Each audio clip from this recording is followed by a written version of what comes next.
Before he became the father of a nation, George Washington was a boy with a spirit so extraordinary it seemed as if destiny itself had chosen him for greatness.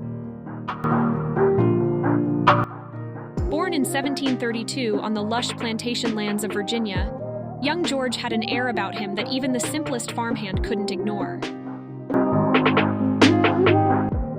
"That boy is going places," they would mutter as George strode past with a self-assuredness uncommon for one so young.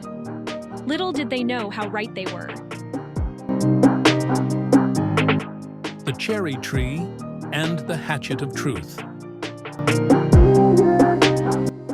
At the tender age of 6, George Washington allegedly performed the single most important act of honesty in American folklore. Armed with a gleaming new hatchet, his prized birthday gift, George wandered the family farm, testing the blade on anything that caught his eye. Trees quivered in fear, but none more so than his father's beloved cherry tree. With one mighty swing, or so the tale goes, young George felled the tree.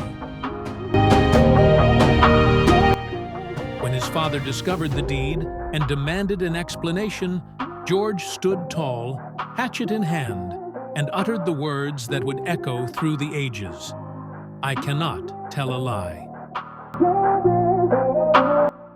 While scholars debate the story's authenticity, it perfectly encapsulates the moral fiber of young George. "A man without truth is no man at all," he supposedly remarked, much to the awe of everyone within earshot. A born leader. From the moment he could talk and walk, George captured the attention of everyone around him. Whether herding geese or organizing neighborhood races, George instinctively took charge. At age 10, he orchestrated a daring military campaign with his friends, pretending to defend a fort made of stacked hay bales. With an imaginary sword in one hand and a wooden shield in the other, George led his troops to victory against the invading forces, his younger siblings begrudgingly playing the enemy. But George's leadership was not confined to play. It impressed everyone by excelling in countless ways. Once, when a neighbor's barn caught fire, young George rallied the local boys to form a human chain, passing buckets of water until the blaze was extinguished. "A leader must act, not wait," he declared, his face smudged with soot, but his eyes alight with purpose. Master of the land. Even as a child, George possessed a keen understanding of the land. While his peers struggled to read maps in school, George was busy creating his own.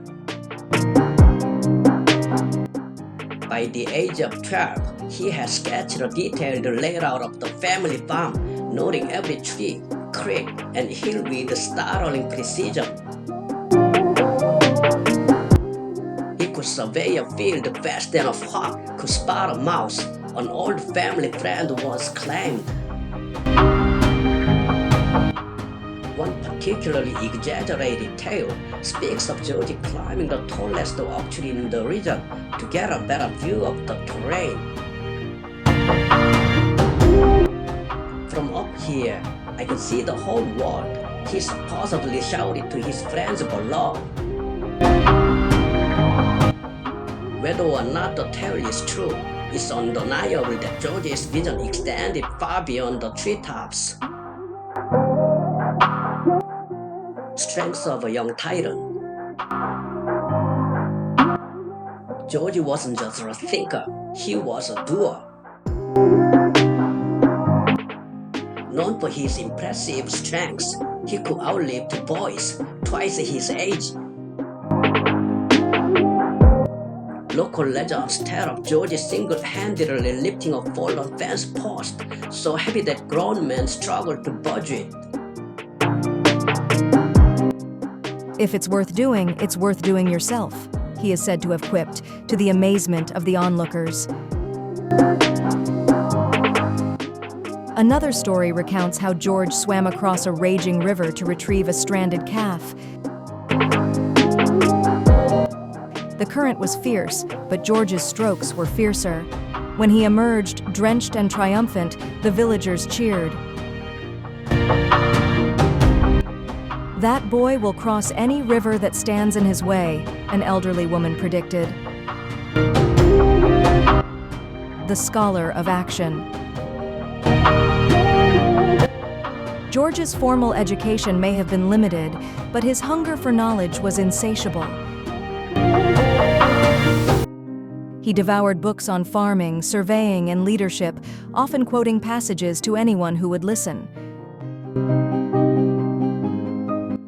When his older brother Lawrence brought home tales of military life, George's imagination ignited.